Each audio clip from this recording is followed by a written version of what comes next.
Hi friends, Shilpa veg recipes ಚಾನಲ್ಗೆ ಸ್ವಾಗತ. ಇವತ್ತು ನಾನು ಅವಲಕ್ಕಿ ಹಪ್ಪಳ ಮಾಡ್ತಿದ್ದೀನಿ. ಲಟ್ಟಿಸ್ಬಿಟ್ಟು ಮತ್ತು ಪ್ರೆಸ್ ಮಾಡಿ ಎರಡೂ ರೀತಿಯಲ್ಲೂ ಕೂಡ ಮಾಡಬಹುದು. ತುಂಬ ಸುಲಭವಾಗಿ ಕೂಡ ಮಾಡ್ಬೋದು. ಫಸ್ಟು ನೋಡಿ, ಒಂದು ಸಣ್ಣ ಕಪ್ಪಷ್ಟು ಅಂದರೆ ಕಾಫಿ ಕಪ್ನಲ್ಲಿ ಸಬ್ಬಕ್ಕಿನ ತೊಗೊಂಡಿದ್ದೀನಿ. ಇದಕ್ಕೆ 2 ಲೋಟದಷ್ಟು ಬಿಸಿನೀರನ್ನ ಹಾಕಿ ಮುಚ್ಚಿಡ್ತಾ ಇದ್ದೀನಿ. ಒಂದು 2 ಅವರ್ಸ್ ಆದರೂ ನೆನೆಸ್ಬೇಕಾಗತ್ತೆ.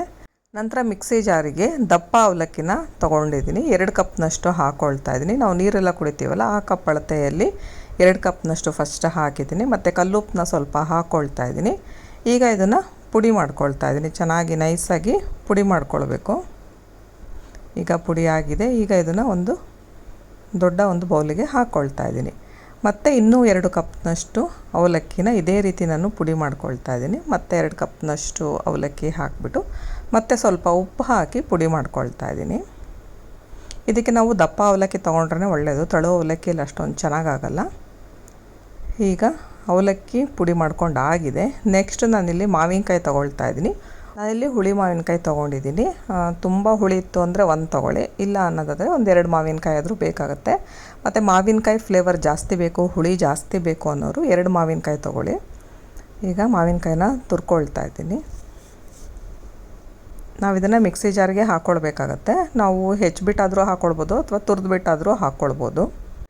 ಅವಲಕ್ಕಿ ಹಪ್ಪಳ ಮಾಡೋದಕ್ಕೆ ಯಾವುದೇ ರೀತಿ ಗ್ಯಾಸಿನ ಅವಶ್ಯಕತೆ ಕೂಡ ಬರೋದಿಲ್ಲ.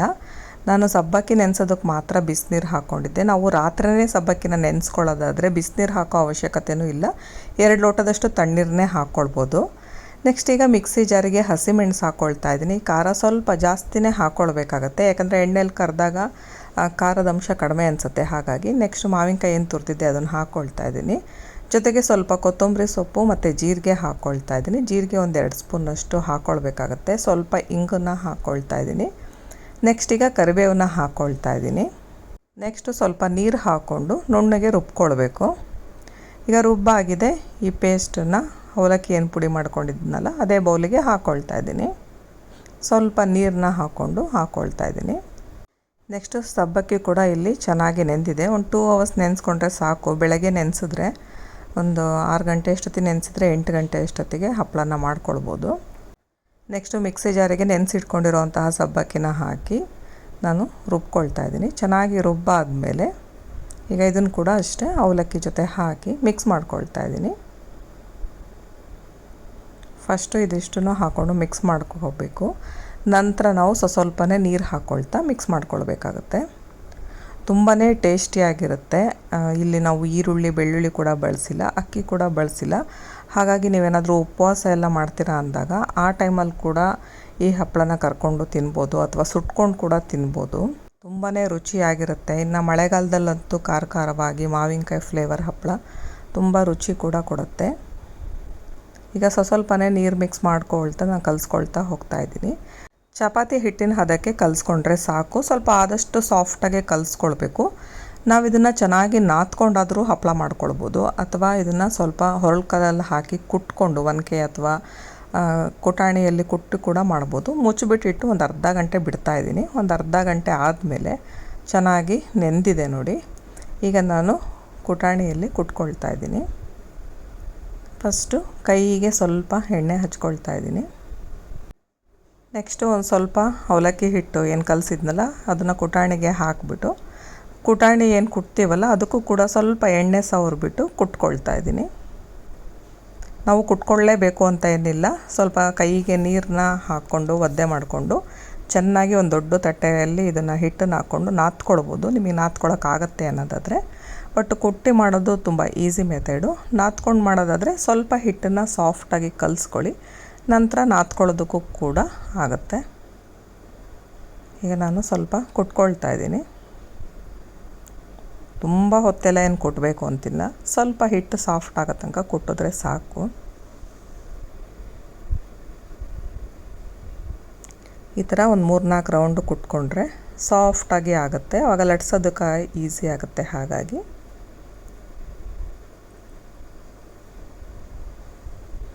ಈಗ ಹಿಟ್ಟು ಕುಟ್ಟಾಗಿದೆ. ಇದೇ ಥರ ನಾನು ಹಿಟ್ಟನ್ನು ಕುಟ್ಟಿ ಇಟ್ಕೊಳ್ತಾ ಇದ್ದೀನಿ. ನೆಕ್ಸ್ಟ್ ಈಗ ದೊಡ್ಡ ತಟ್ಟೆಗೆ ಹಾಕ್ಕೊಂಡು ಒಂದು ಸ್ವಲ್ಪ ನಾದ್ಕೊಳ್ಬೇಕಾಗತ್ತೆ. ಸ್ವಲ್ಪ ನೀರನ್ನ ಚಿಮ್ಮಿಸ್ಕೊಂಡು ನಾವು ನಾದ್ಕೊಳ್ಬೇಕು. ನಾವು ಆಲ್ರೆಡಿ ಕುಟ್ಟಿರೋದ್ರಿಂದ ಹಿಟ್ಟು ಸಾಫ್ಟ್ ಆಗಿರುತ್ತೆ, ಜಾಸ್ತಿ ಎಲ್ಲ ಏನು ನಾದಬೇಕು ಅಂತ ಏನಿಲ್ಲ. ನಾನು 3 ಭಾಗ ಮಾಡಿಕೊಂಡು ಈ ರೀತಿ ಸ್ವಲ್ಪನೇ ಹಿಟ್ಟು ತಗೊಂಡು ಈ ರೀತಿ ಸ್ವಲ್ಪ ನಾದ್ಕೊಂಡು ಇದನ್ನು ಉಂಡೆಗಳಾಗಿ ಮಾಡ್ಕೊಳ್ತಾ ಇದ್ದೀನಿ. ಈಗ ನಾದ್ಕೊಂಡಾಗಿದೆ, ಇದನ್ನು 3 ಪಾರ್ಟ್ ಮಾಡ್ಕೊಳ್ತಾ ಇದ್ದೀನಿ. ಹಪ್ಪಳನ ನಾನು 3 ಮೆಥಡಲ್ಲಿ ಮಾಡಿ ತೋರಿಸ್ತಾ ಇದ್ದೀನಿ. ಫಸ್ಟ್ ನೋಡಿ, ಚಪಾತಿ ಥರ ಲಟ್ಟಿಸ್ಕೊಂಡು ಮಾಡೋದಕ್ಕೆ ಫಸ್ಟ್ ಒಂದು ಸ್ವಲ್ಪ ಚಪಾತಿ ಎಲ್ಲ ಮಾಡ್ಕೊಳ್ಳೋದಕ್ಕೆ ಎಷ್ಟು ಬೇಕೋ ಅಷ್ಟು, ಅದಕ್ಕಿಂತ ಸ್ವಲ್ಪ ಜಾಸ್ತಿ ಹಿಟ್ಟನ್ನ ತೊಗೊಳ್ಬೇಕಾಗತ್ತೆ. ಇದನ್ನು ಅಕ್ಕಿ ಹಿಟ್ಟಲ್ಲಿ ಅದ್ಬಿಟ್ಟು ಈ ರೀತಿ ಲಟ್ಟಿಸ್ಕೊಳ್ಬೇಕು. ಚಪಾತಿ ಎಲ್ಲ ಲಟ್ಟಿಸ್ಕೊಳ್ತೀವಲ್ಲ ಅಷ್ಟೇ ತೆಳುವಾಗಿ ಲಟ್ಟಿಸ್ಕೊಳ್ಬೇಕು. ಸ್ವಲ್ಪ ಅಗಲಕ್ಕೆ ಲಟ್ಟಿಸ್ಕೊಂಡ್ರೆ ಒಂದು 4 ಹಪ್ಪಳನ ಒಟ್ಟಿಗೆ ಮಾಡ್ಕೊಳ್ಬೋದು.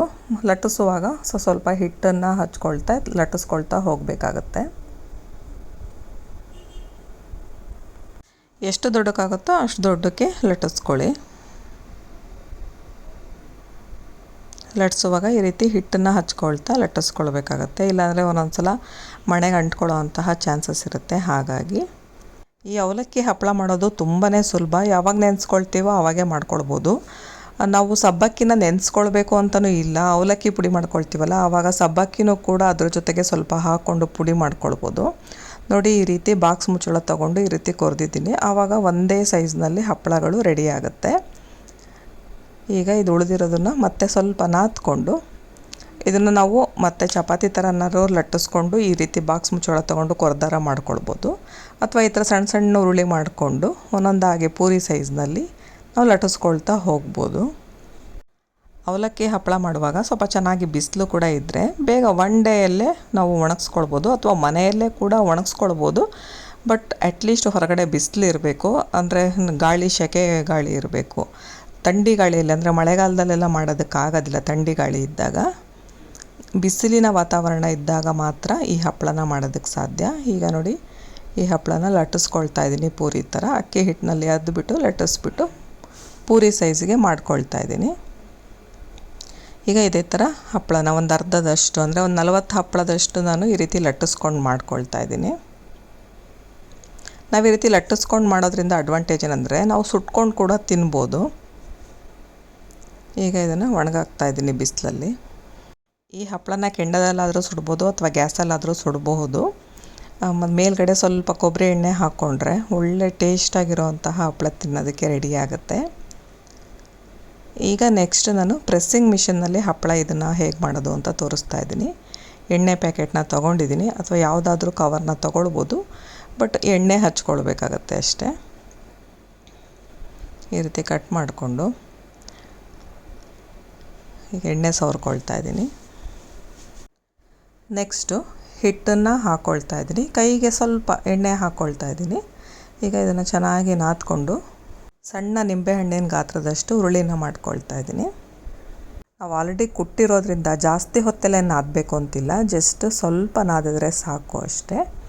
ಈಗ ನಿಂಬೆಹಣ್ಣಿನ ಗಾತ್ರದಷ್ಟು ಸಣ್ಣ ಸಣ್ಣದಾಗಿ ಉಂಡೆ ಮಾಡ್ಕೊಂಡಿದ್ದೀನಿ. ಇದನ್ನು ಚೆನ್ನಾಗಿ ಈ ರೀತಿ ನೋಡಿ ರೌಂಡಾಗಿ ಮಾಡ್ಕೊಳ್ಬೇಕು. ಅಷ್ಟು ಹಿಟ್ಟನ್ನು ಕೂಡ ಚೆನ್ನಾಗಿ ನಾದ್ಕೊಂಡು ಸಣ್ಣ ಸಣ್ಣದಾಗಿ ಉಂಡೆ ಮಾಡಿ ಇಟ್ಕೊಳ್ತಾ ಇದ್ದೀನಿ. ನೆಕ್ಸ್ಟು ಉಂಡೆ ಮಾಡಾದಮೇಲೆ ಇದಕ್ಕೆ ಸ್ವಲ್ಪ ಎಣ್ಣೆ ಹಾಕ್ಕೊಂಡು ಈ ಉಂಡೆಗಳಿಗೆಲ್ಲ ಈ ಥರ ಹಾಕಿ ಮಿಕ್ಸ್ ಮಾಡ್ಕೊಳ್ತಾ ಇದ್ದೀನಿ, ಯಾಕಂದರೆ ಡ್ರೈ ಆಗಬಾರ್ದು ಅಂತ ಹೇಳಿ. ಲಟ್ಸೋದಕ್ಕೆ ಕಷ್ಟ ಅನ್ನೋರು ಈ ರೀತಿ ಪ್ರೆಸ್ಸಿಂಗ್ ಮಿಷಿನ್ನ ಬಳಸ್ಕೊಂಡು ಹಪ್ಪಳ ಕೂಡ ಮಾಡ್ಕೊಳ್ಬೋದು.